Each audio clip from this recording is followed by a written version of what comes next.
আচ্ছা, স্টেবল ইকুইলিব্রিয়ামের ক্ষেত্রে কি মেটা সেন্টার জি এর উপরে হয় নাকি নিচে হয় নাকি উল্টোটা হয়?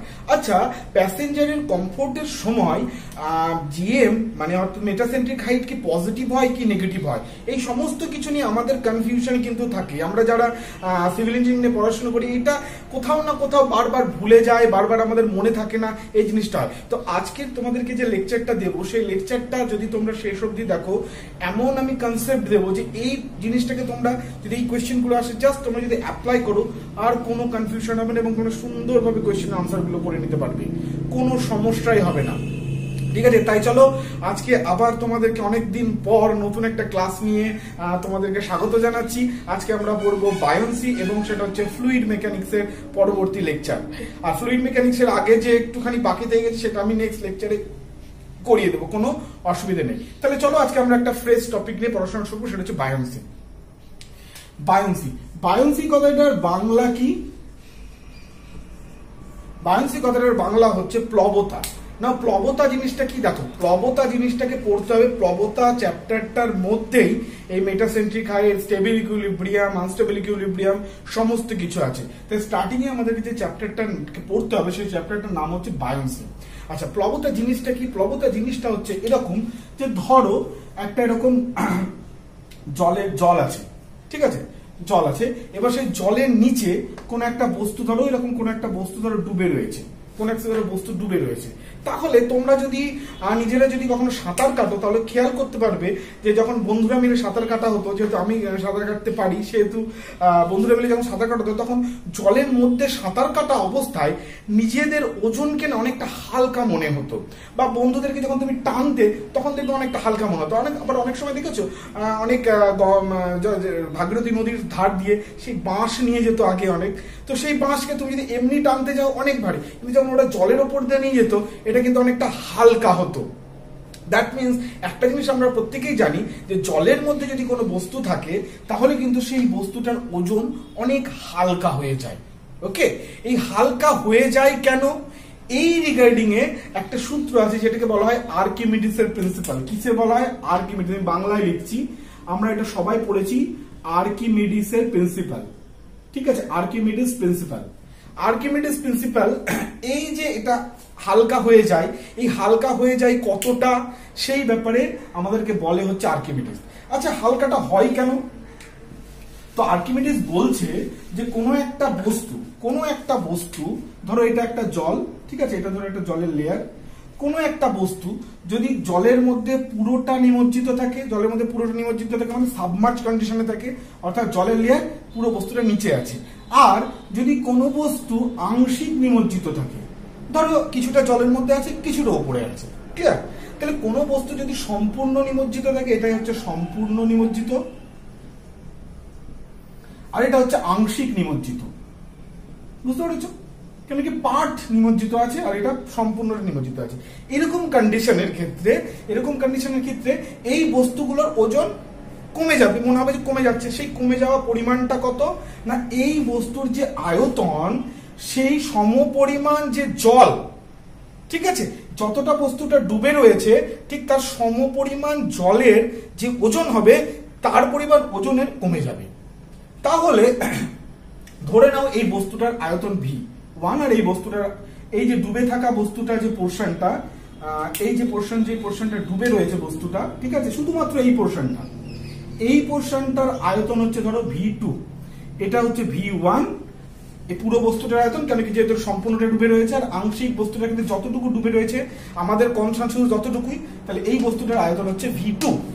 নাও এই বস্তুটার আয়তন ওজন কতটা কমে যাওয়া ওজনের পরিমাণ কত? কমে যাওয়া ওজনের পরিমাণ হচ্ছে এই বস্তুটা যখন সম্পূর্ণ নিমজ্জিত আছে তার মানে সম আয়তন জলকে অলরেডি অপসারিত করে দিয়েছে।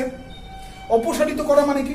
ধরো এটা একটা ভর্তি গ্লাসের মধ্যে আছে, এই জলটা ধরো একটা ভর্তি এরকম একটা চেম্বারের মধ্যে আছে, একদম টাই, ঠিক আছে, এখানে চেম্বারের হাইট শেষ, জলটা এরকম আছে। তাহলে এই বস্তুটাকে যখন নিমজ্জিত করা হবে এরকম ভর্তি হাইটে, তখন কি এর সমপরিমাণ জল কি বাইরে ফেলে দেবে?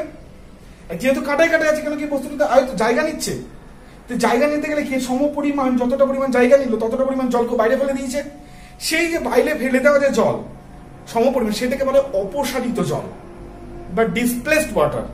ঠিক আছে, অপসারিত জল বা ডিসপ্লেসড ওয়াটার। তাহলে বোঝা গেল যে সমপরিমাণ জল যে অপসারিত করলো, তো সেই যে পরিমাণ যে জল অপসারিত করলো তার যে ওজন হবে, তাকে তুমি ধরো অপসারিত জলটাকে নিয়ে কোথাও একটা ওজন করলে, সেই যে ওজন হবে সেই ওজনটা ধরো হলো সাপোজ তুমি 15 গ্রাম, আর এই বস্তুটার অ্যাকচুয়াল ওজন ধরো 20 গ্রাম।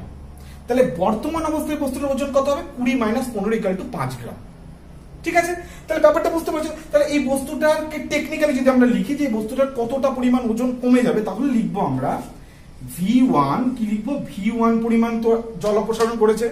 ঠিক আছে, আচ্ছা রো কি? আমি কার ওজন নিচ্ছি? তার ডেনসিটিতে গুণ করব।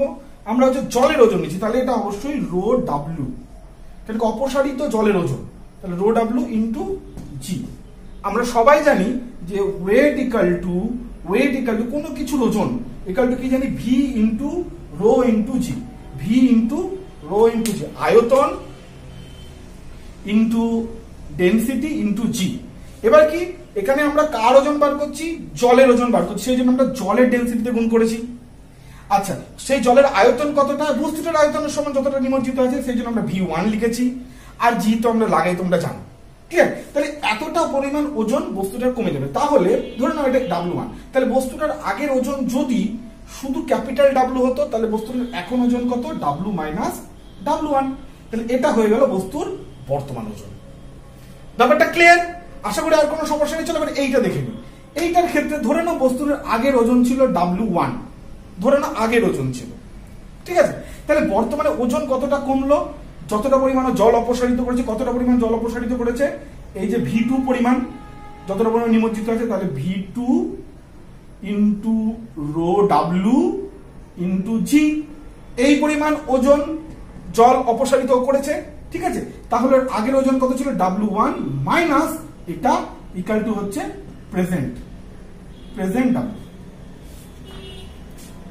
বলতে পারলাম যে এই বস্তুটার কতটা পরিমাণ ওজন কমলো? এই যতটা পরিমাণ জল অপসারিত করেছে সে VW ইন্টু রো ইন্টু জি, ততটা পরিমাণ এর ওজন কমে গেছে, আর নিউ ওজন সেটা বাকিটা আগের ওজন থেকে এই ওজনটা বাদ দিলে বাকি ওজনটা হচ্ছে। তাহলে এবার ধরো তোমাকে যদি কেউ বলে যে একটা বস্তু বা তোমার নিজের যদি জলের মধ্যে যাও, যদি গলা অবধি তুমি ধরো জলের মধ্যে ডুবে রয়েছো, তাহলে তোমার কতটা ওজন কমবে? তাহলে তুমি কি বলবে যে তোমার অ্যাকচুয়াল ধরো তোমার ওজন করেছো 60 কেজি, আগে পেয়েছো 60 কেজি। এবার গলা অবধি তোমার এই যে ভলিউম, সেটা যদি কোনোভাবে মাপতে পারো, ঠিক আছে, তাহলে তোমার ধরো ভলিউম হলো সাপোজ টু বি ধরে নাও তোমার 10 লিটার, তোমার যা ভলিউম হলো ধরো 10 লিটার, তাহলে 10 লিটার ইন্টু জলের যে ডেনসিটি সেটাতে গুণ করবে, ইন্টু জি দিয়ে গুণ করবে, যেটা আসবে ধরো এলো 20 কেজি। তাহলে তোমার বর্তমান জলের মধ্যে গলা অবধি ডুবে থাকা অবস্থায় তোমার ওজন কি হবে? ওই তোমার হচ্ছে 60 কেজি মাইনাস 20 কেজি, এটা হবে তোমার প্রেজেন্ট ওজন। তাহলে কতটা কমলো? ওই 20 কেজি। 20 কেজিটা কি করে পেলে? তোমার গলা অবধি জলে তোমার আয়তন ইন্টু জলের ডেনসিটি ইন্টু জি। ক্লিয়ার হয়ে গেছে? তাহলে এখান থেকে যদি তোমাদেরকে ছোট্ট কোনো প্রশ্ন দিয়ে দেয়, যে বলে দিল হয়তো এটা যেই লেভেলে আসবার সম্ভাবনা বেশি, এসএসসি যেইতেও আসবার সম্ভাবনা বেশি, এইটাও দিতে পারে যে কতটা নতুন বস্তুর ওজন কত হবে, তাহলে আগের ওজন মাইনাস কতটা জল অপসারিত করলো তার রো ইন্টু জি। ওকে, এইটা নিয়ে আশা করি আর কোনোদিনও কোনো কনফিউশন হবে না। ওকে, নাও এবার আমরা পড়ব হোয়াট ইজ বায়োন্সি। ঠিক আছে, বায়োন্সি হচ্ছে যখনই কোনো একটা বস্তু এইরকম ধরো জলের মধ্যে ও ডুবে থাকবে, কোনো একটা বস্তু যখন জলের মধ্যে ডুবে থাকবে, জলের নিচে ধর সাবমার্জ আছে, তখন কি হয়? তখন হয় হচ্ছে তোমার এই বস্তুটার একটা তো ওজন আছে, সেই ওজনটা কোন দিকে কাজ করবে? নিচের দিকে কাজ করবে, ওয়েট নিচের দিকে কাজ করবে। এবার বস্তুর ওজন কমছে কেন? বলে তো আমরা এটা তো পেলাম যে বস্তুর ওজন কমছে অপসারিত জলের সমান, বাট কমছে কেন? এই কোয়েশ্চেনটা আমাদের আসছে। কমে বিকজ অফ এই জল এই বস্তুটাকে এদিকে আসতে দেয় না, নিচের দিকে ডুবতে দেয় না। জল ওকে কি করে? উপর দিকে ঠেলে পাঠিয়ে দেওয়ার চেষ্টা করে। ঠিক আছে, ওই ডোবা এই যে ওজন যেদিকে কাজ করছে, ওজনকে কি নিচের দিকে ডুবে যেতে সাহায্য করছে, কিন্তু জল কি করবে? ওকে ডুবতে দেবে না, ঠিক উল্টো দিকে একটা ফোর্স দেবে, বলে যে তুমি ডুববে না বাবা। আমি কেন আগের দিনেই বলেছি যে কোনো বস্তু প্রকৃতিতে সবসময় লো এনার্জিতে থাকতে চায়, বা আমরা শান্তিতে আছি, কেন আবার তুই আমার মধ্যে আসছিস রে ভাই? ঠিক আছে, সে ডুবতে দেবে না। সো উল্টো দিকে একটা ফোর্স কাজ করবে হুইচ ইজ কল্ড বায়োন্সি, যেটাকে আমরা বলি বায়োন্সি বা প্লবতা বল। তাহলে বুঝতে পারছো প্লবতা বলটা কি? প্লবতা বল হচ্ছে এমন একটা বল যখন কোনো একটা বস্তু ডুবতে চায় জলের মধ্যে সম্পূর্ণ বা আংশিক, যাই মানে ডুবতে যখনই চেষ্টা করবে তখনই জল কি করবে, বা কোনো লিকুইড, এটা জল না হয় যদি ধরো একটা পেট্রোল হতো, পেট্রোলের মধ্যে সেম কেস হবে, কোনো লিকুইড, এনি লিকুইড এর মধ্যে যদি এটা তুমি ঢোকাও, ঠিক আছে, নিমজ্জিত করো, তখন কি হবে, সেই লিকুইডটাও উল্টো দিকে ওজনের ঠিক বিপরীত দিকে একটা বল দিয়ে বস্তুকে ডুবতে দেবে না, সেই বলটাকে বলা হয় বায়োন্সি বা প্লবতা বল। তাহলে বি কে বললাম আমরা কি? প্লবতা বল, প্লবতা বা বায়োন্সি, বায়োন্ট ফোর্স বলে। ক্লিয়ার হয়ে গেল? ঠিক আছে, এবার ব্যাপার হচ্ছে দুটো কন্ডিশন হয়, ভালো করে বুঝো, দুটো কন্ডিশন হয়। একটা কন্ডিশন হতে পারে যখন বস্তুটা সম্পূর্ণভাবে নিমজ্জিত আছে, আর একটা কন্ডিশন হতে পারে যখন বস্তুটা ফ্লোটিং কন্ডিশনে আছে।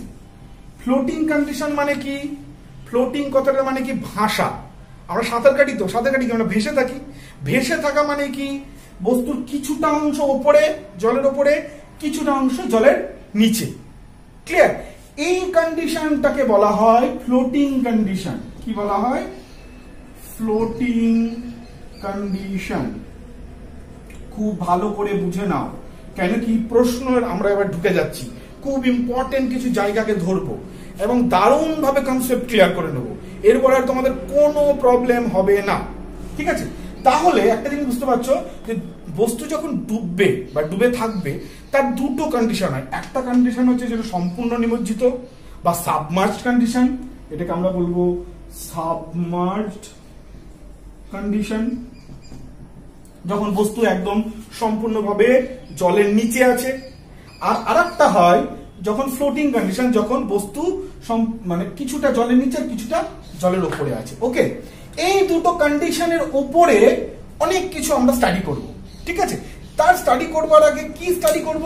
স্টাডি করব আমরা, সেটা হচ্ছে যেটা আমরা স্টাডি করব সেটা হচ্ছে ইকুইলিব্রিয়াম কন্ডিশন। আমরা সরাসরি পড়াশোনায় চলে আসছি। ঠিক আছে, ইকুইলিব্রিয়াম কন্ডিশনকে আমরা স্টাডি করব। Now what is equilibrium condition? Equilibrium condition মানে তোমাদেরকে আমি আগে একদিন বলেছি, আমার একটা আগের ক্লাসে পড়াতে গিয়েছি। ইকুইলিব্রিয়াম বলতে আমরা কি বুঝি? ইকুইলিব্রিয়াম বলতে বুঝি যে একটা বস্তু যখন তার জায়গায় ঠিক থাকবে, মানে আমি নড়ছি না বা চড়ছি না, মানে আমার ঠিক আছে, আমার উপর সমস্ত যে ফোর্স গুলো কাজ করছে, এদিক থেকে আমাকে কেউ টানছে, ওদিক থেকে আমাকে কেউ টানছে, এই সমস্ত টানা পোড়েনটা যখন সমান হয়ে যায়, মানে এদিক থেকে যা বল দিয়ে টানছে, ওদিক থেকে যা বল দিয়ে টানছে, তখন আমি কিন্তু একটা স্টেবল অবস্থায় চলে আসবো। এই কন্ডিশনটাকে বলা হয় ইকুইলিব্রিয়াম কন্ডিশন। ইকুইলিব্রিয়াম কন্ডিশন মানে এমন একটা কন্ডিশন যেখানে ওই বস্তুর উপর অ্যাপ্লাইড হওয়া সমস্ত ফোর্স গুলোর সামেশন 0 হয়। এটা আমি আগে একটা ক্লাসে বলেছি, তোমরা কিন্তু দেখে নিও, যদি না পড়তে আমি সেখানে ডিটেলে বলেছি। ক্লিয়ার? নাও এই ইকুইলিব্রিয়াম কন্ডিশন 3 ধরনের হয়। ইকুইলিব্রিয়াম কন্ডিশন 3 ধরনের হয়। কি কি সেই 3 ধরনের? সেখান থেকে কিন্তু আমাদের প্রশ্ন আসে। প্রথম যে ধরনটা হয় সেটাকে আমরা বলি স্টেবল ইকুইলিব্রিয়াম। Stable equilibrium. ঠিক আছে, সেকেন্ড যে কন্ডিশনটা হয় সেটাকে আমরা বলি আনস্টেবল ইকুইলিব্রিয়াম। Unstable equilibrium. আর থার্ড যে কন্ডিশনটা হয় সেটাকে আমরা বলি নিউট্রাল ইকুইলিব্রিয়াম। তাহলে আমরা পাচ্ছি কত ধরনের ইকুইলিব্রিয়াম? 3 ধরনের ইকুইলিব্রিয়াম। একটা হচ্ছে স্টেবল ইকুইলিব্রিয়াম, একটা হচ্ছে আনস্টেবল ইকুইলিব্রিয়াম, একটা হচ্ছে নিউট্রাল ইকুইলিব্রিয়াম। এবার কি আমরা এই স্টেবল আনস্টেবল ইকুইলিব্রিয়ামটাকে মেইনলি দেখবো, নিউট্রাল ইকুইলিব্রিয়ামটাকে আমরা মেইনলি দেখবো না, ওটার জাস্ট কন্ডিশনটা আমরা বলে দেবো। এই ইকুইলিব্রিয়াম কন্ডিশন গুলো ওই যে আগে বললাম যে সাবমার্জ কন্ডিশনের কি কেস আর ফ্লোটিং কন্ডিশনের কি কেস, এই দুটো কেসে এই ইকুইলিব্রিয়াম গুলোকে জাস্ট ট্যালি করবো। এটাই আমাদের মেইনলি এই চ্যাপ্টারের পড়াশোনা। তাহলে বুঝতে পারলে পড়াশোনাটা কি? পড়াশোনাটা হচ্ছে আমরা কোনো একটা বস্তু সেটা ফ্লোটিং কন্ডিশনে থাকলে তার স্টেবল ইকুইলিব্রিয়াম কি, তার আনস্টেবল ইকুইলিব্রিয়াম কি, সেটা নিয়ে পড়াশোনা করব। যদি সেটা সাবমার্জ কন্ডিশনে থাকে তার স্টেবল ইকুইলিব্রিয়াম কি, আনস্টেবল ইকুইলিব্রিয়াম কি, সেটা নিয়ে আমরা পড়াশোনা করব। ক্লিয়ার? বুঝতে পেরেছেন? আচ্ছা, তার আগে আমরা একটা ছোট্ট জিনিস দেখলাম যে এই স্টেবল ইকুইলিব্রিয়াম বলতে অ্যাকচুয়ালি কি ইকুইলিব্রিয়াম? তো দাদা আপনি বলে দিলেন বা স্যার আপনি বলে দিলেন যে আমার উপর যতগুলো ফোর্স কাজ করছে সেই ফোর্সগুলো সামনে সামনে যদি আমরা জিরো করে দিই দ্যাট মিনস ইকুইলিব্রিয়াম। বাট এই নামগুলো আবার তার আগে স্টেবল লাগিয়ে দিলেন, আনস্টেবল লাগিয়ে দিলেন, নিউট্রাল লাগিয়ে দিলেন, হোয়াট ইজ দিস?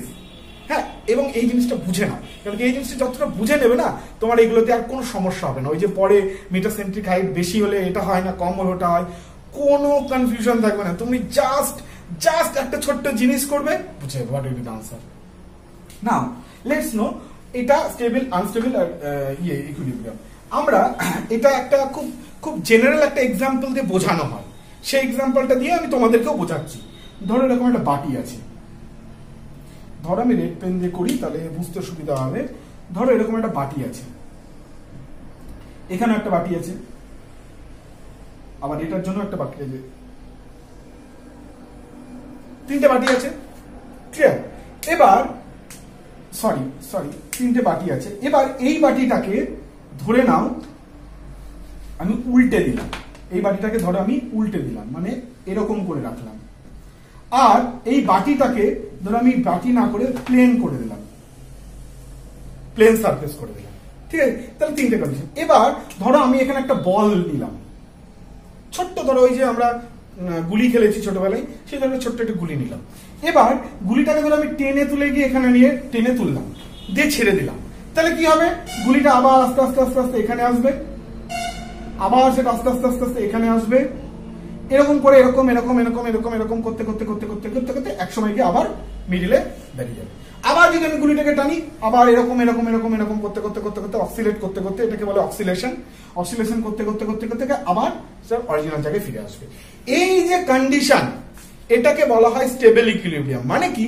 মানে হচ্ছে বস্তুটা এমন একটা কন্ডিশনে আছে যেটাকে আমরা অল্প ফোর্স অ্যাপ্লাই করি, ও কিন্তু আবার সেই আগের জায়গাতেই চলে যাবে। তার মানে ও যে ইকুইলিব্রিয়ামটাতে অলরেডি আছে, সেই ইকুইলিব্রিয়ামটা কিন্তু ও ভাই, ওকে তুমি যতটাই সরানোর চেষ্টা করো, ও কিন্তু সেই আগের অবস্থায়, মানে ওর যে ইকুইলিব্রিয়ামটা সেটা স্টেবল ইকুইলিব্রিয়াম। বুঝতে পারছো? স্টেবল কথাটা মানে তো আমরা জানি স্থায়ী টাইপের, অনেকটা স্টেবল মানে হচ্ছে বেশ ঠিকঠাক আছে। তো স্টেবল ইকুইলিব্রিয়াম মানে কি ওকে তুমি সরানোর চেষ্টা করলেও ও কিন্তু আবার আগের জায়গায় ফিরে যাবে, that is called stable equilibrium. Okay, কনসেপ্টটা মাথায় রাখো, শুধু কনসেপ্টটা কিন্তু আমাদের জাস্ট নেক্সটে কাজে লাগবে। নাও আনস্টেবল ইকুইলিব্রিয়াম কি? ধরো এখানে একটা বল আছে একদম টপে, এবার তুমি ধরো এখানে একটু টুক করে বল দিলে, হালকা করে একটু ধাক্কা দিলে, দেন কি হবে? বস্তুটা এখান থেকে ঘুরে চলে যাবে, বলটা এখান থেকে ঘুরে চলে যাবে এইদিকে। কতদূর যাবে তোমার অ্যাপ্লাই করা ফোর্সের উপর ডিপেন্ড করবে, তাই তো? কতটা তুমি ফোর্সে ক্লিক করছো তার উপরে চলে যাচ্ছে, ঠিক আছে? তো এই যে বস্তুটা, এই যে তুমি ফোর্স দিলে বস্তুটা যে চলে গেল, এই ইকুইলিব্রিয়ামে যে বস্তুটা যে ছিল এতক্ষণ পর্যন্ত তো বস্তুটা দাঁড়িয়ে ছিল, তার মানে একটা না একটা ইকুইলিব্রিয়ামে ছিল। তাহলে এই যে ইকুইলিব্রিয়ামটা ছিল, সেই ইকুইলিব্রিয়ামটাকে আমরা বলি আনস্টেবল ইকুইলিব্রিয়াম। কেন আনস্টেবল? কেন? যদি আমরা একটু হলেও ফোর্স অ্যাপ্লাই করি, এই বলটা বা এই বস্তুটা কিন্তু তার ইকুইলিব্রিয়াম কন্ডিশনটা হারিয়ে ফেলবে, এবং সেই হারিয়ে ফেলার পর এখানে আর ফিরে আসবে না, মানে ও মানে একটা চলেই যাবে। মানে মোদ্দা কথা, ওর আগের অবস্থায় ফিরে আসার ওর ক্ষমতা থাকবে না, আনটিল আর আনলেস আমরা আবার বস্তুটাকে তুলে নিয়ে সেখানে রাখবো। মানে আমরা যদি ফোর্স অ্যাপ্লাই না করি, বস্তু নিজে আর তার আগের জায়গায় ফিরে যেতে পারছে না। This type of equilibrium is called unstable equilibrium. Clear? Now the last thing is হচ্ছে নিউট্রাল ইকুইলিব্রিয়াম। নিউট্রাল ইকুইলিব্রিয়াম কি? তোরা একটা বস্তু প্লেনের উপর দাঁড়িয়ে আছে, ক্লিয়ার? এবার এখানে তুমি হালকা করে একটা ফোর্স অ্যাপ্লাই করলে, তাহলে বস্তুটা সরে যাবে, সরে গিয়ে এখানে এলো। এই ইকুইলিব্রিয়ামটাতে কি? আর এই ইকুইলিব্রিয়ামটা এখানে ফোর্স অ্যাপ্লাই করলাম, বস্তুটা আগে কিছু এখানে ইকুইলিব্রিয়ামে ছিল, আমরা ফোর্স অ্যাপ্লাই করলাম, একটু সরে গেল। কিন্তু এখানে যে সরে যাওয়ার পরিমাণটা, সেটা কিন্তু জাস্ট ফোর্সের উপরেই শুধুমাত্র ডিপেন্ডেন্ট, আর কোনো কিছুর উপর ডিপেন্ড নেই। যতটুকু ফোর্স অ্যাপ্লাই করলো ততটুকু সরে গেল। কিন্তু এখানে দেখো আনস্টেবল ইকুইলিব্রিয়ামের ক্ষেত্রে কি? আমরা ফোর্স একটুখানি অ্যাপ্লাই করলাম, ও কিন্তু অনেকটা সরে চলে গেল, ঠিক আছে? কিন্তু আমরা এখানে একটুখানি ফোর্স অ্যাপ্লাই করলাম, ঠিক যতটুকু ফোর্স পাচ্ছে ততটুকুই সরবে প্লেনে থাকলে। কিন্তু এক্ষেত্রে কি? যেমন পাহাড় থেকে যদি আমি কাউকে ছেড়ে দিই, হালকা করে যদি ধাক্কা দিয়ে যদি ফেলে দিই, তাহলে গড়িয়ে গড়িয়ে কতটা যাবে উই ডু নট নো। বুঝতে পারছো? ঠিক ওই কন্ডিশনটাকে, পাহাড় থেকে ফেলে দেওয়া কন্ডিশনটাকে, ওটাকে আমরা বলি আনস্টেবল ইকুইলিব্রিয়াম। আর যদি প্লেনের মধ্যে কোনো একটা কিছুকে ধাক্কা দিই, তাহলে কি সে জাস্ট ফোর্সের পরিমাণই যাবে, সেটাকে আমরা বলি নিউট্রাল ইকুইলিব্রিয়াম। তাহলে স্টেবল ইকুইলিব্রিয়াম, আনস্টেবল ইকুইলিব্রিয়াম এবং নিউট্রাল ইকুইলিব্রিয়াম, এই ব্যাপারে তোমাদের আর কোনো কনসেপ্টের কোনো অভাব নেই। আশা করি সব বুঝে গেছো। স্টেবল মানে হচ্ছে সেটা, নাম থেকে বুঝবে না, এই যে টার্মিনোলজি গুলো কেন মাথার মধ্যে ঢুকি না। স্টেবল মানে কি? আচ্ছা, স্টেবল মানে কিন্তু ও নিজের জায়গা থেকে সরবে না। ক্লিয়ার? স্টেবল মানে কি? ও নিজের জায়গা থেকে কিন্তু সরবে না। ক্লিয়ার? আনস্টেবল মানে কি? ও বাবা, ওকে যদি পাহাড় থেকে যদি ফেলে দেবে, মানে কত দূর যাবে, একটুখানি ফোর্স অ্যাপ্লাই করলে we do not know, that is unstable. আর নিউট্রাল মানে কি? নিউট্রাল আছে, একটুখানি ঠেললাম ও চললো, আবার ঠেললাম আবার চললো, ঠেলা গাড়ির মতন। ঠিক আছে, that is neutral equilibrium. Clear? তো এই জিনিসটা মাথায় বুঝে গেলে পুরো আর আমাদের এবার নেক্সট স্টেপ পড়তে আর কোনো অসুবিধে হবে না। এবার আমরা কি বলেছি যে ইকুইলিব্রিয়াম কন্ডিশন গুলোকে কিভাবে পড়বো না, সাবমার্জ কন্ডিশনের জন্য পড়বো অ্যাজ ওয়েল অ্যাজ ফ্লোটিং কন্ডিশনের জন্য পড়বো। তাহলে প্রথমে আমরা পড়ে নিই চলো সাবমার্জ কন্ডিশনের জন্য। তাহলে চলো আমরা সাবমার্জ কন্ডিশনের জন্য পড়ে নিই। এই হচ্ছে আমাদের জলের তল, মানে এর নিচে আমাদের জল আছে। ওকে, নাও আমরা এই একটা বস্তু নিলাম, এই একটা বস্তু নিলাম, এই একটা বস্তু নিলাম, সেই বস্তুটা তাহলে জলের তলায় ডুবে আছে। নাও ধরে নিই যে বস্তুটার জি হচ্ছে এখানে আছে। জি মানে কি? Centre of gravity. জি মানে কি? Centre of gravity. এই নোটেশনটা মাথায় রাখবে। আর ধরে নিচ্ছি বস্তুটার উপর যে প্লবতা বল কাজ করছে, প্লবতা যে বল কাজ করছে সেই বি, সেটা ধরো এই জায়গা দিয়ে কাজ করছে। প্লবতা বল বি এই দিকে। জি কোন দিকে কাজ করে? জি নিচের দিকে কাজ করবে। বস্তুর ওজন কোন দিকে কাজ করে? নিচের দিকে কাজ করে। আর বায়ন ফোর্স কোন দিকে কাজ করে? ওপর দিকে বস্তুকে ডুবতে দেবে না, উল্টো দিকে কাজ করে। ঠিক আছে, তাহলে জি বরাবর আমাদের কি কাজ করছে? বস্তুর ওজন কাজ করে। আর বি পয়েন্ট বরাবর সেন্টার অফ বায়োন্সি বা বায়ন ফোর্স কি করে? বস্তুটাকে উল্টো দিকে তুলে দিতে বা তোমার হচ্ছে জল থেকে উপর দিকে তুলে দিতে সাহায্য করছে। ক্লিয়ার?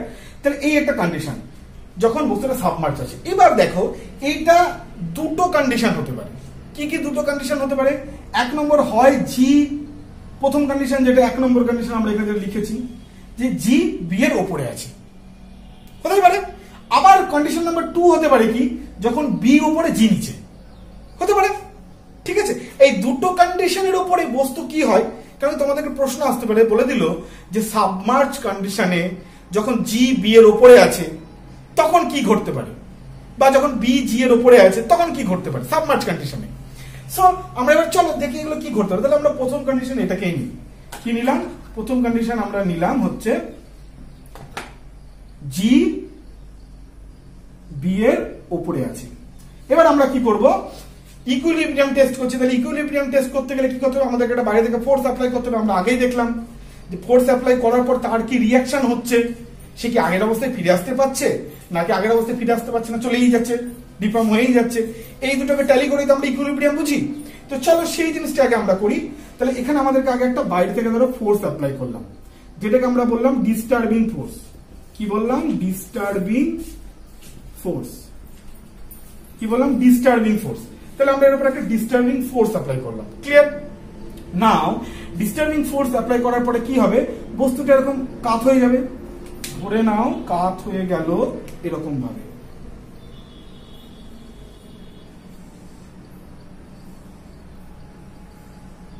এইভাবে কাত হয়ে গেল, তাই তো হবে। আমি যদি একটা ফোর্স এখানে অ্যাপ্লাই করি তাহলে এরকম বস্তুটা জলের মধ্যে ঘুরে যাবে, কাত হয়ে যাবে। এটা সিম্পল ব্যাপার, এটাতে কটা কিছু ভাববার কিছু নেই। তাহলে নতুন যে জি হবে কোনটা হবে? নতুন জি হবে এই জায়গাটায়। ধরো জিটা সরে এই জায়গাটায় চলে এসেছে, নতুন জি এটা। আর নতুন বি, ধরো এখানে বিটা ছিল তো, সেই বিটা ধরো এখানে চলে আসবে, নতুন বি এখানে চলে আসবে। ক্লিয়ার? এবার একটা জিনিস খেয়াল করো যে এবার কি হবে? নতুন জি কোন দিকে? তোমরা শুধু জাস্ট যেটা করবে সেটা হচ্ছে যে ফোর্স গুলোকে জাস্ট নিজেরা একটু ড্র করে নেবে। আচ্ছা, জি কোন দিকে কাজ করে? জি কাজ করে কোন দিকে? আমি অন্য কালি দিয়ে দেখাই। জি কাজ করে নিচের দিকে, সব সময় ওজন নিচের দিকে কাজ করে। আর বি কোন দিকে কাজ করবে? বি কাজ করবে এদিকে। ঠিক আছে, আমি কিন্তু ডিফর্ম বডিটার ক্ষেত্রে বলছি, আগেরটা ভুলে যাও। আগেরটা আমি সরিয়ে দিলাম, আগের বি আর জি সরিয়ে দিলাম। ক্লিয়ার? আগের বি আর জিটা সরিয়ে দিলাম, তাহলে কনফিউজ হয়ে যাবে, বুঝতে পারবে না, ছবিটা শুধু কমপ্লিকেটেড হয়ে যাবে, আর কিছু না। কেন কি বস্তু এখন ঘুরে গেছে, আগের বি আর জি নিয়ে আমার কোনো গল্প নেই। নতুন জি এখানে জি যেহেতু ওপরে ছিল তাহলে ওপরেই থাকছে, আর বি যেহেতু নিচে ছিল, বি নিচেই থাকছে। তাহলে এই কন্ডিশনে এবার জি নিচের দিকে ফোর্স দেবে আর বি ওপর দিকে ফোর্স দেবে। আচ্ছা, এরকম যদি একটা কন্ডিশন হয় যে জি নিচের দিকে ঘোরাতে চাইছে, এও এদিকে ঘোরাতে চাইছে, তাহলে এই ঘূর্ণনটা কি হবে বস্তুর? ঘূর্ণনটা এরকম হবে হবে তো। এটা বুঝতে খুব একটা বড় সড়ো কিছু মাথা লাগাতে হচ্ছে না। আমি একটা বস্তুকে জি এদিক দিয়ে টানছি, বি এদিক দিয়ে ঠেলছে, তাহলে কি বস্তুটা এইভাবে ঘুরতে থাকবে। বস্তুটা এটা এদিকে আসবে, এটা এদিকে আরো ঘুরতে থাকবে, থাকবে তো। ওকে, তাহলে খেয়াল করে দেখো, এই যে নতুন বি আর জি তৈরি হলো বস্তুটা ডিফর্ম হওয়ার পরে, সেই ডিফরমেশন কন্ডিশনের তৈরি হওয়ার জন্য বা পরে কি হচ্ছে, জি মালটাকে এদিকে ঘোরাচ্ছে আর বি এদিকে ঘোরাচ্ছে, মানে দুজন মিলে এদিকে ঘোরানোর চেষ্টা করছে। আচ্ছা, এবার খেয়াল করো তো, আমরা ফোর্স অ্যাপ্লাই করেছিলাম সেটা কি? তাহলে আমরা যদি পাশে এখানে লিখি যে আমাদের যে নতুন যে বি আর জি তৈরি হলো সেইটা কি করছে, সেটাকে আমি স্টার দিয়ে দিচ্ছি। সেটা কি করছে, বস্তুটাকে এই দিকে ঘোরানোর চেষ্টা করছে। আচ্ছা, এবার আমাদের যে ডিস্টার্বিং যে ফোর্স ছিল, যে ডিস্টার্বিং ফোর্স দিয়ে আমি এটাকে ঘোরাতে চেয়েছিলাম বা ঠেলা দিয়েছিলাম, সেই ডিস্টার্বিং ফোর্স কোন দিকে ঘোরাতে চাইছে গো? দেখো ভালো করে, ও কিন্তু এইভাবেই ঘোরাতে চাইছে। এদিকে ঠেলছে কি, তাহলে বস্তুটা এদিকে কাজ হয়ে যাচ্ছে, তাহলে এদিকেই ঘুরতে চাইছে বস্তুটা। তাহলে ডিস্টার্বিং ফোর্সও আমাকে বস্তুটাকে এদিকে ঘোরাচ্ছে। তাহলে আমাদের যে নতুন জি আর বি তৈরি হলো সেটাও কোন দিকে ঘোরাচ্ছে? এদিকে ঘোরাচ্ছে। আবার আমাদের যে ডিস্টার্বিং ফোর্স সেও এদিকে ঘোরাচ্ছে। তাহলে দুটোই যদি ওদিকে ঘোরায়, তাহলে কি বস্তু কি আগের অবস্থায় ফিরে আসতে পারবে? তোমরা বলো, আমি কিছু বলবো না। It's very simple concept. বস্তু কি আগের অবস্থায় ফিরে আসতে পারবে? পারবে না, বিকজ অফ দুটো মোমেন্টে এদিকে ঘোরাচ্ছে। এদিকে ঘোরানোর জন্য তো কেউ নেই ওকে, তাহলে বস্তু কিন্তু ঘুরতে শুরু করে দেবে। So this type of equilibrium কি হবে? কি হবে এটা? কোন equilibrium? Definitely it will be unstable equilibrium. Clear? Unstable equilibrium. বুঝতে পারছো? এবার চলো পরের কেসটা দেখি, তারপর তোমাদেরকে আমি সাম আপ করে বুঝে বলে দেবো যে কিভাবে ব্যাপারটা করতে হয়, আর কোনো অসুবিধা থাকবে না। নেক্সট কেসটা দেখে নিই, তারপরে বলছি। তাহলে সেম কেসই, আমি শুধু আর ইয়ে করছি না,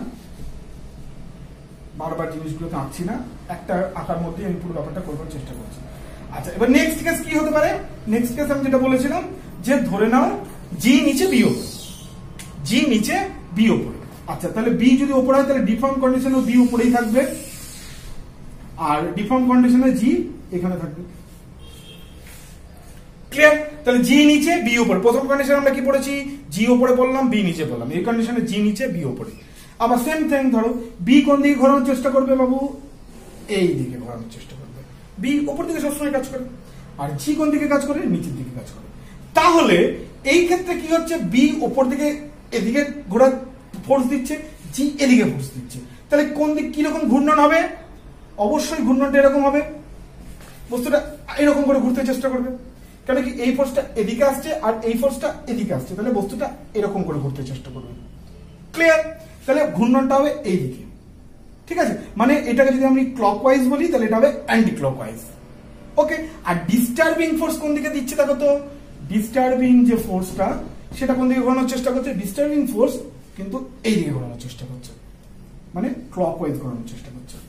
তাহলে এখান থেকে তোমরা ইজিলি বুঝে যাচ্ছ যে ডিস্টার্বিং ফোর্স বস্তুটাকে ক্লকওয়াইজ ঘোরানোর চেষ্টা করছে, অর্থাৎ এইভাবে ঘোরানোর চেষ্টা করছে। আর নতুন ডিফর্ম কন্ডিশন হওয়ার জন্য কি হচ্ছে, এমন কন্ডিশন হচ্ছে যে বি উল্টো দিকে কাজ করছে, জি এদিকে কাজ করছে, ফলে বস্তুটা কিন্তু আবার উল্টো দিকে ঘোরানোর চেষ্টা করছে। ডিস্টার্বিং ফোর্স যেদিকে ঘোরানোর চেষ্টা করছে ক্লকওয়াইজ, এই নতুন বি জি ঠিক বস্তুটাকে উল্টো দিকে ঘোরানোর চেষ্টা করছে। ঠিক আছে, মানে অ্যান্টি ক্লকওয়াইজ। ফলে এই বস্তুটার ফাইনাল কি হবে? ফাইনাল হবে ডিস্টার্বিং ফোর্স বস্তুটা ঘুরিয়ে দেওয়ার পরে বস্তুটা আবার এই যে বি আর জি নতুন তৈরি হওয়ার জন্য যে মোমেন্ট তৈরি হবে, সেই জন্য বস্তুটা আবার আগের জায়গায় ফিরে যাবে। ক্লিয়ার? দ্যাট মিনস এই যে কন্ডিশনটা হলো, এই কন্ডিশনটা হলো stable equilibrium equation, sorry equilibrium. তাহলে কনসেপ্টটা তুমি বুঝতে পেরেছো যে হোয়াট ইজ দ্য কনসেপ্ট, এর পেছনে কি কনসেপ্টটা রয়েছে, যে যখন বি আর জি ওপরে না নিচে। এবার এইসব নিয়ে তোমরা কনফিউজড আর হবে না। এবার থেকে যদি তোমাকে কোনো প্রশ্ন আসে, এবার চলো আমি ব্যাপারটাকে তোমাদের সামনে একদম ক্লিয়ার করে দিই। ধরো তোমাদের কাছে কোনো প্রশ্ন এলো, মানে আর তোমাদের আশা করি কোনো সমস্যা না। ধরো তোমাদের কাছে প্রশ্ন হলে ভুলে, এবার মনে রাখার কোনো দরকার পড়বে না। সাবমার্জ কন্ডিশনে বি উপরে না জি উপরে স্টেবল ইকুইলিব্রিয়ামের জন্য না আনস্টেবল ইকুইলিব্রিয়ামের জন্য কি গোলমাল হয়ে যেত। আর গোলমাল হওয়ার কোনো দরকার পড়বে না। যখন তোমাদের প্রশ্ন দিল যে একটা সাবমার্জ ইকুইলিব্রিয়ামে জি উপরে আছে আর বি নিচে আছে, তুমি সার্চ করে কি করবে, সাবমার্জ ইকুইলিব্রিয়াম মানে বস্তুটা এরকম আছে, জলের তলায় আছে, তাহলে জলের তলায় থাকার পরে ডিফর্ম হয়ে গেছে, ডিফর্ম হয়ে গিয়ে এরকম হয়ে গেছে। মনের মধ্যে চার করে নেবে। কিভাবে করবে এমসিকিউ অঙ্কগুলো? কি বলেছে, জি উপরে আছে, তাহলে জি কে আমি উপরে দিয়ে দিচ্ছি আর বি কে নিচে দিয়ে দিচ্ছি, তাহলে বি উপর দিকে কাজ করে, জি নিচের দিকে কাজ করে। আর ডিস্টার্বিং ফোর্স এইভাবে কাজ করছে, ঠিক আছে। তাহলে ডিস্টার্বিং ফোর্স যদি এইভাবে কাজ করে তাহলে বস্তুটাকে এইভাবে ঘোরাচ্ছে, আর জি এদিকে ঘোরাতে চাইছে, বিও এদিকে ঘোরাতে চাইছে, তাহলে এটাও এদিকে ঘোরাতে চাইছে, এটাও এদিকে ঘোরাতে, তাহলে এটা কি হবে, আনস্টেবল। বুঝলেন পরীক্ষায় কিভাবে অঙ্কগুলোকে অ্যাটেন্ড করবে, কিভাবে। আর তোমাদেরকে কিচ্ছু মনে রাখার দরকার পড়বে, আমি তোমাদেরকে সেই ট্রিকটাই বলে দিচ্ছি। এরপরে কি আর মনে রাখার তোমাদের দরকার পড়বে যে বি উপরে না জি উপরে, তাহলে ওটা কি স্টেবল হবে না আনস্টেবল? বা যদি তোমাকে বলে দিল যে না, বলে দিল যে আমার বি উপরে আছে জি নিচে আছে, ধরুন এটা বি আছে আর এটা ধরুন বললো যে জি নিচে আছে, তাহলে জি যদি নিচে থাকে তাহলে ফোর্স কাজ করবে এদিকে, বি যদি থাকে উপরে তাহলে ফোর্স কাজ করবে এদিকে, এটা আমরা সবাই জানি। আর ডিস্টার্বিং ফোর্স কোন দিকে কাজ করছে, এদিকে কাজ করছে, তাহলে ডিস্টার্বিং ফোর্স যদি এদিকে কাজ করে তাহলে মোমেন্ট হচ্ছে এদিকে, আর এরা জি এদিকে বি এদিকে, তাহলে এটা এদিকে উল্টো দিকে। সিম্পল। এই ছোট্ট একটা এই জিনিসটা এঁকে নেবে, এঁকে নিয়ে দেখে নেবে যে এটা উল্টো দিকে কাজ করছে, মানে এটা আবার আগে থেকে ফিরে আসবে। So this is stable equilibrium. আশা করি আজকের এই ক্লাসটার পরে তোমাদের আর কোনো রকম সমস্যা থাকার কথা কিন্তু নয়। এরপরে যদি কিন্তু আর কোনো সমস্যা যদি থাকে আমাকে কমেন্ট বক্সে জানাবে, যদি কোনো রকম বুঝতে অসুবিধা হয়। আশা করি আর এই নিয়ে কোনো বুঝতে অসুবিধা তোমাদের হবে না। নাও আরেকটা আমরা মোস্ট ইম্পর্টেন্ট টপিকে যাচ্ছি, সেটা হচ্ছে যখন আমরা এই কন্ডিশনগুলোকে দেখব যখন তার বস্তু ফ্লোটিং কন্ডিশনে আছে। তো ফ্লোটিং কন্ডিশনে যখন বস্তু থাকে, ফ্লোটিং কন্ডিশন মানে কি, এই আমার জিনিস বস্তুটা কিছুটা ভাসছে এন্ড কিছুটা ডুবে আছে, এটা ফ্লোটিং কন্ডিশন।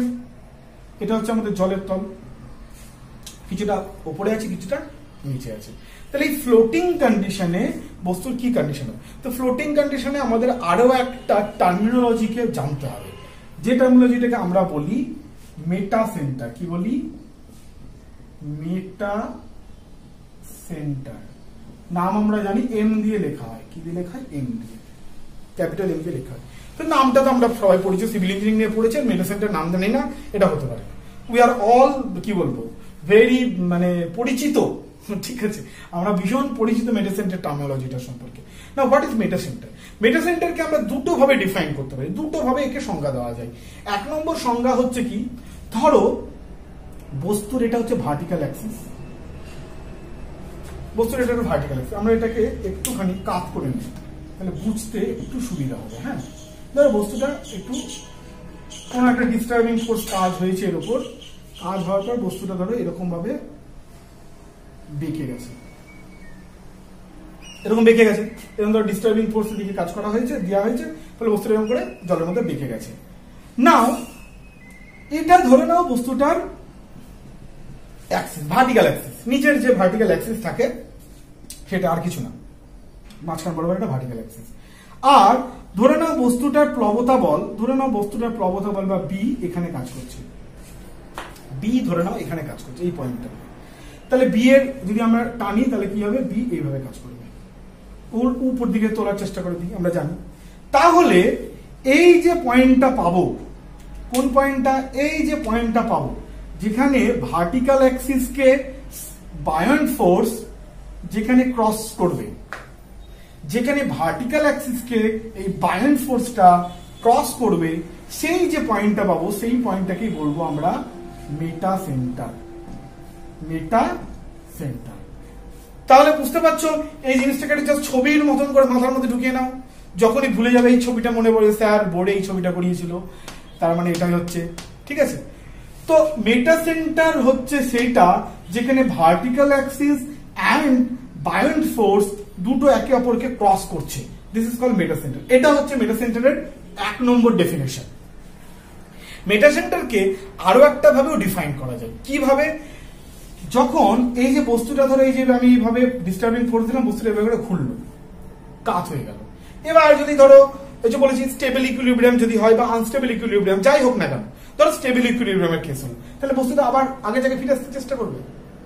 এবার এই যে আগের জায়গায় ফিরে আসবে মানে বস্তুটা কিছুক্ষণ এরকম এরকম এরকম এরকম করে আবার আগের জায়গায় দাঁড়িয়ে যাবে। এই কেসই তো হয়। তাহলে এই যে কেস হয়, তাহলে যেই পয়েন্ট বরাবর বস্তুটা এরকম করে অক্সিলেট করবে, যেই পয়েন্ট বরাবর বস্তুটা এরকম করে অক্সিলেট করবে, সেই পয়েন্টটাকে বলা হয় মেটা সেন্টার। তার মানে মেটা সেন্টার হচ্ছে এমন একটা পয়েন্ট যেই পয়েন্ট বরাবর বস্তুটা এরকম করে অক্সিলেট করবে।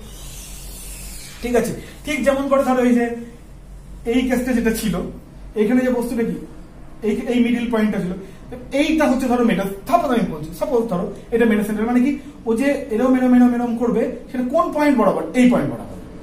এই পয়েন্ট হচ্ছে সেন্টার পয়েন্ট, তারপর এদিকে উঠবে এদিকে উঠবে এদিকে উঠবে এদিকে উঠবে করতে করতে একসময় থাকবে।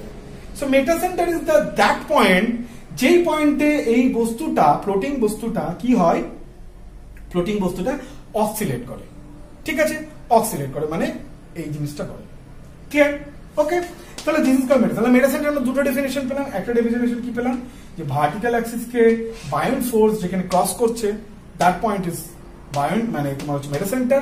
And the second thing is কি, যে বস্তুটা যে পয়েন্ট বরাবর বারবার অসিলেট করে, that is also the metacentre. Now এখানেও আমরা সেই একই কেস পড়বো, সেম কেস। এবার আমি জানি তোমাদেরকে বোঝাতে কোনো অসুবিধা হবে না, এবার তোমরা নিজেরাই করবে। চলো দেখি তোমরা নিজেরাই করতে পারো নাকি। ঠিক আছে, এবার তোমরা নিজেরাই এখান থেকে কিন্তু স্টেবল ইকুইলিব্রিয়াম, আনস্টেবল ইকুইলিব্রিয়াম তোমরা সব নিজেরাই বার করবে, সেম আগের কেস।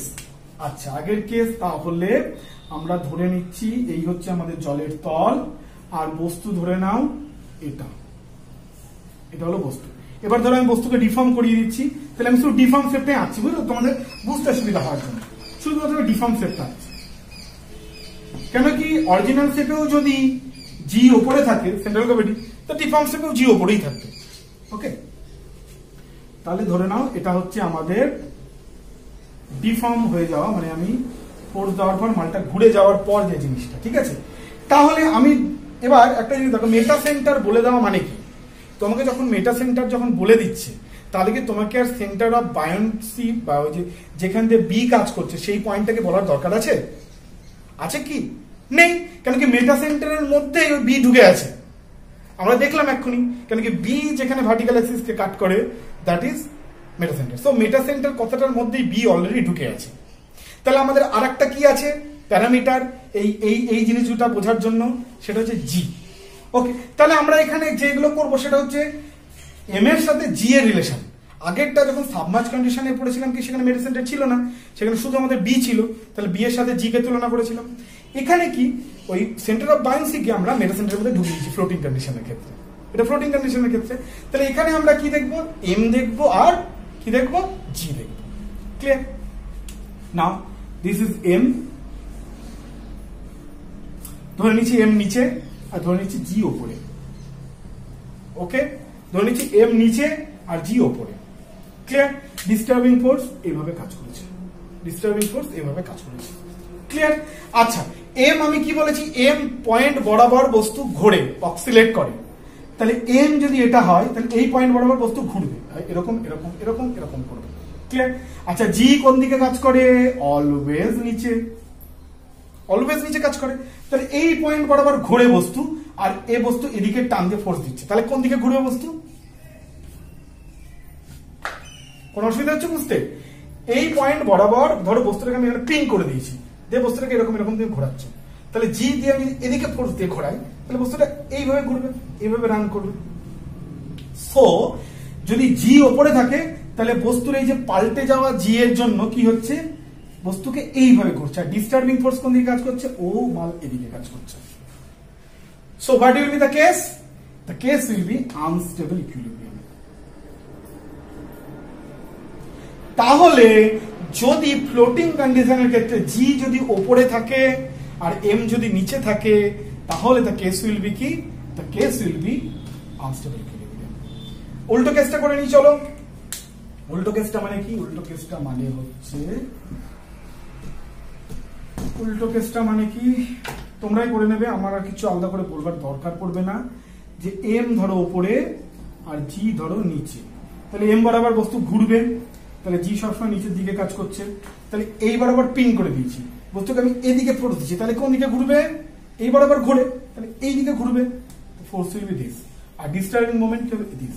তাহলে ডিস্টার্বিং ফোর্স এদিকে ঘোরানোর চেষ্টা করছে আর জি এদিকে ঘোরানোর চেষ্টা করছে, উল্টো দিকে। So this condition will be stable equilibrium. Clear? আশা করি আর কোনো সমস্যা আছে কি হবে কি হবে না, আমার মনে হয় না আর কোনো প্রবলেম। যখনই পরীক্ষায় কোয়েশ্চেন আসবে আবার সেই একই নম্বর, যদি বলে যে এম উপরে বা জি নিচে বা জি উপরে এম নিচে, তোমরা জাস্ট এভাবে ড্র করবে, ড্র করে বার করে ফেলবে। ক্লিয়ার? যদি কোনো কনসেপচুয়ালি বুঝতে কোনো অসুবিধা হয় তোমরা আমাকে জিজ্ঞেস করে, আমি তোমাকে আনসার দিয়ে দেবো। এবার এখানে আরেকটা জিনিস দিয়ে বলা হয়, তোমাদেরকে পরীক্ষায় যে প্রশ্ন আসে আরেকটা জিনিস দিয়ে বলা হয়, কি বলা হয়, শুধু শুধু কিন্তু এই জি আর জি উপরে না এম উপরে এইভাবে বলা হয় না, আরেকটা জিনিস বলা হয়, এই যে এম জি, এই এম জি কে বলা হয় মেটাসেন্ট্রিক হাইট। কি বলা হয়? মেটাসেন্ট্রিক হাইট, এটাকে বলা হয় মেটাসেন্ট্রিক হাইট। ঠিক আছে? আর স্টেবল ইকুইলিব্রিয়ামের ক্ষেত্রে কি জি নিচে। ঠিক আছে? স্টেবল ইকুইলিব্রিয়ামের ক্ষেত্রে জি নিচে। স্টেবল ইকুইলিব্রিয়ামটাকে যেমন স্ট্যান্ডার্ড ধরে নিই, ধরে নিলাম স্ট্যান্ডার্ড, মানে এটা জাস্ট মনে রাখার জন্য, কারণ কি মেটাসেন্ট্রিক হাইট বার করার ফর্মুলা আছে কিন্তু। ঠিক আছে? ধরে নাও যে স্টেবল কন্ডিশনটাকে আমরা জিরো, স্টেবল মানে ঠিক, এটাকে আমরা স্ট্যান্ডার্ড কন্ডিশন, তাহলে সেখানে কি হয়, জি নিচে থাকে।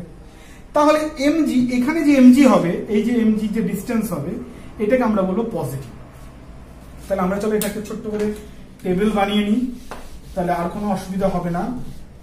যখন স্টেবল ইকুইলিব্রিয়াম হয় তখন কি হয়, জি নিচে থাকে, বাংলাতেই লিখছি জি নিচে থাকে এম এর। এই ক্ষেত্রে এমজি কে আমরা বলবো, বা জিএম যাই বলো না কেন, বা জিএম যাই বলো না কেন, মেটাসেন্ট্রিক হাইট হচ্ছে পজিটিভ। ক্লিয়ার? আর 2 নম্বর হচ্ছে আনস্টেবল ইকুইলিব্রিয়ামের ক্ষেত্রে যখন জি উপরে থাকে তখন যে এমজি হবে সেটা হবে নেগেটিভ। ক্লিয়ার? তাহলে মেটাসেন্ট্রিক হাইট যখন স্টেবল কন্ডিশন হবে তখন জি নিচে থাকে, তখন মেটাসেন্ট্রিক হাইট পজিটিভ। যখন আনস্টেবল কন্ডিশন হবে তখন জি উপরে থাকে and mg will be negative. আশা করি আর কোনো অসুবিধা নেই। এবারে এমজি কে বা জিএম কে বার করবার একটা ফর্মুলা আছে, সেই ফর্মুলাটা তোমাদেরকে জাস্ট দেখিয়ে দিচ্ছি। ডিরাইভেশনের আপাতত দরকার নেই, জাস্ট ফর্মুলাটাকে মনে রেখো তাহলেই হবে। এই জিএম কে বলা হয় i by v minus v into g. এটা একটা formula to define the metacentric height. ঠিক আছে? এখানে আই কি, হোয়াট ইজ আই হচ্ছে আমরা জানি মোমেন্ট অফ ইনার্শিয়া, কিন্তু মোমেন্ট অফ ইনার্শিয়া কোন জায়গায় এটা কিন্তু খুব ইম্পর্টেন্ট, সেটা বলছি। ভি হচ্ছে কি, ভি হচ্ছে ভলিউম অফ দ্য বস্তু, যে বস্তুটা যত ডুবে আছে যতটা সেই বস্তুটার ভলিউম হচ্ছে। ঠিক আছে? আর বিজি কি, বি হচ্ছে সেন্টার অফ বায়োন্সি আর জি হচ্ছে সেন্টার অফ গ্র্যাভিটি। দুটোর মধ্যে যে ডিস্টেন্স দ্যাট ইজ হচ্ছে বি এন্ড জি। ক্লিয়ার? এটা হচ্ছে বিজি। না এই আইটা কি, আই হচ্ছে যে বস্তু বরাবর ডুবে আছে। ধরো এরকম একটা সার্কেল, এই ধরে এখানে যে জলে ডুবে আছে এতটা, ঠিক আছে, জলে। তাহলে এই যে প্লেন, যে প্লেনে জলের ফ্রি সারফেসটা আছে, সেই প্লেনে সেই যে প্লেনটা হলো, সেই প্লেনের যে মোমেন্ট অফ ইনার্সিয়া, এই প্লেনের যে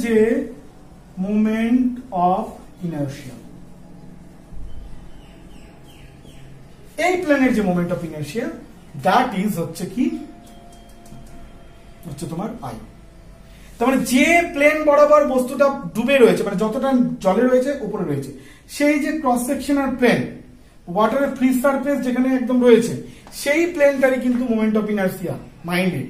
ঠিক আছে? এটা পুরো বস্তুর না বা অন্য কোনো সেকশনের না, ওই সেকশনটারই কিন্তু মোমেন্ট অফ ইনার্সিয়া। ক্লিয়ার? নাও এবার এখানে আর একটা জিনিস খেয়াল বলে দিই, ঠিক আছে, দিয়ে আজকের এটা শেষ করব। সেটা হচ্ছে এই যে বস্তুটা যখন অক্সিলেট করে, ঠিক আছে, এখান থেকে আরেকটা প্রশ্ন আসে যে তোমার যে প্যাসেঞ্জারের কমফোর্ট কি কেসে হতে পারে, কোন কেসে প্যাসেঞ্জার কমফোর্ট ফিল করবে, বা যুদ্ধ জাহাজের ক্ষেত্রে কোন কেস থাকতে পারে। তোমরা পরিচিত এই কোয়েশ্চেনগুলো সম্পর্কে। সেইটাকে বোঝার জন্য আমাদেরকে আরেকটা জিনিস সম্পর্কে একটু জানতে হবে। ছোট্ট একটা জিনিস, সেটা হচ্ছে টাইম পিরিয়ড অফ তোমার হচ্ছে এই অসিলেশন। কি এই যে স্টেবল ইকুইলিব্রিয়াম বলো বা আনস্টেবল ইকুইলিব্রিয়াম বলো, সমস্ত ব্যাপারটা কি, সমস্ত তো ব্যাপারটা হচ্ছে এই বস্তু ধরো এইটা মেটা সেন্টার, তাহলে মেটা সেন্টার বরাবর ও এরকম অক্সিলেট করবে বা এরকম অক্সিলেট করবে, তাই তো? এরকম করে এই মেটা সেন্টার বরাবর তার অক্সিলেশনটা হবে। তো এই যে অক্সিলেশন করা, এই অক্সিলেশন করাতে একটা সময় আছে, একটা টাইম পিরিয়ড আছে। টাইম পিরিয়ড মানে কি আমরা জানি, ছোটবেলায় আমরা যখন ফিজিক্সের ল্যাব করেছিলাম, প্রত্যেকেই করেছো, আমরা দেখেছি যে দোলনকাল বার করেছিলাম না, বস্তুটা এখান থেকে শুরু করে এখান থেকে এসে আবার এখানে যখন আসবে তখন একটা দোলনকাল সম্পন্ন হবে, সেই দোলনকালের টাইম হচ্ছে টি। ঠিক একই রকম ভাবে বস্তুটাকে ধরে এর মধ্যে সরিয়ে আবারও এরকম, এই যে একটা পূর্ণ দোলন সম্পন্ন করতে যতটা সময় লাগলো সেটাকে আমরা যদি টি বলি, তাহলে সেই টিটা কিসের সাথে রিলেটেড? সেই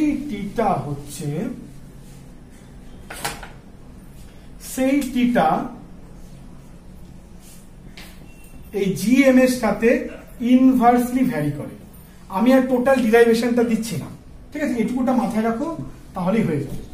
সেই যে টাইম পিরিয়ডটা, সেই টাইম পিরিয়ডটা ভ্যারি করে কার সাথে? জিএম এর সাথে ইনভার্সলি ভ্যারি করে। মানে কি? মানে হচ্ছে কারো যদি জিএম বেশি হয়, মানে পজিটিভ হচ্ছে, ধরো বেশি হচ্ছে, জিএম বেশি হয় মানে কি মোর পজিটিভ হচ্ছে, তাহলে কি হবে? টি কিন্তু কমতে শুরু করবে। জিএম যদি বেশি পজিটিভ হয় তাহলে টি কমতে। আচ্ছা, এবার আমরা একটু লিখে নিই। আচ্ছা, জিএম যদি মোর পজিটিভ হয়, জিএম যদি বেশি বাড়ছে, ধরো মোর পজিটিভ হচ্ছে, তাহলে কি? জিএম পজিটিভ মানে কি? কন্ডিশন হচ্ছে স্টেবল। কন্ডিশন স্টেবল আমরা পড়লাম এক্ষুনি। তাহলে জিএম এর মান যদি বেশি হয় তাহলে স্টেবল, তাহলে টাইম পিরিয়ড কি হবে? কম হবে। আর যদি জিএম কমের দিকে যায়, নেগেটিভের দিকে যাচ্ছে, ধরো কম মানে কি জিরো থেকে কমতে জিরো হয়ে নেগেটিভের দিকে যাবে, মানে জিএম এর যদি মান যদি কমতে শুরু করে তাহলে কিন্তু স্টেবিলিটিও কিন্তু কমতে শুরু করবে, মানে সেটা আনস্টেবলের দিকে যাবে, সেখানে টি কি হবে? টি কিন্তু বাড়বে, ঠিক আছে? টি কিন্তু বাড়বে। ক্লিয়ার? আমি উল্টো দিকে লিখলাম, টাইম পিরিয়ড কিন্তু বাড়বে। ক্লিয়ার? এবার টাইম পিরিয়ড দাদা বলে, দাদা টাইম পিরিয়ডের কি দরকার ছিল? এমনি তো ভালো ছিল, আবার টাইম পিরিয়ড সেই এসব জিনিস জানার কি মানে? হ্যাঁ, এই টাইম পিরিয়ডের সাথে কিন্তু কমফোর্টের কিন্তু খুব দরকার। এবার ধরো তুমি একটা শিপে যাচ্ছ বা একটা নৌকোয় যাচ্ছ, ক্লিয়ার? ধরো কোনো একটা আন্ডুলেশন হলো, ধরো একটা ঢেউ এসে তোমাকে ধাক্কা মারলো, এবার তোমার আন্ডুলেশন হবে এরকম করে নৌকোটা দোলে তো, তাহলে এই যে দুলছে, এই দোলাটা যদি খুব তাড়াতাড়ি দুলছে, ধরো তাহলে কি তুমি খুব কমফোর্ট ফিল করবে? নাকি ধরো যদি হালকা একটা আন্ডুলেশন হলো, খুব আস্তে এভাবে দুলছে, যদি বুঝতেই পারলে না, নাকি এটাতে বেশি আরাম হবে? ডেফিনেটলি যদি খুব আস্তে দোলে, মানে ধরো আন্ডুলেশনটা খুব আস্তে হয়ে গেলে যদি তুমি বুঝতেই পারলে না, তাহলে সেইটা প্যাসেঞ্জারের কমফোর্টের জন্য ভালো। তাহলে এই যে যখন খুব আস্তে দুলছে মানে কি? টাইম পিরিয়ড অনেক বেশি লাগছে, একটা পুরো অসিলেশন কমপ্লিট করতে সময় অনেক বেশি লাগছে। ক্লিয়ার? তার মানে সেখানে কি টাইম পিরিয়ড অনেক বেশি। তাহলে টাইম পিরিয়ড বেশি মানে কোন কন্ডিশনটা? এই কন্ডিশনটা, মানে যখন জিএম নেগেটিভ থাকবে, মানে নেগেটিভ বলবো না, মানে জিএম যখন কমের দিকে থাকবে তখন কি হবে? কন্ডিশন আনস্টেবল হবে, কিন্তু কন্ডিশন কিন্তু স্টেবল না, কন্ডিশন কিন্তু আনস্টেবল হবে, বাট টাইম পিরিয়ড বেশি হওয়ার জন্য আমরা কমফোর্টেবল ফিল করবো। তাহলে এই কন্ডিশনটাতে প্যাসেঞ্জার কমফোর্ট হবে।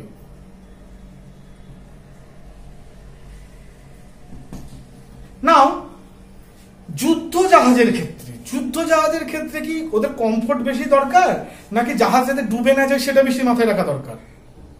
অবশ্যই, কেন কি ওদের ওখানে ধরো ওইখানে বোম পড়ছে, ওখানে ধরো করছে, এই ডিস্টারবেন্স ওখানে অনেক বেশি হচ্ছে যুদ্ধ জাহাজের ক্ষেত্রে, তাই তো? তাই ওদের ক্ষেত্রে কিন্তু ফার্স্ট প্রায়োরিটি কি? যাতে ডুবে না যায় ভাই।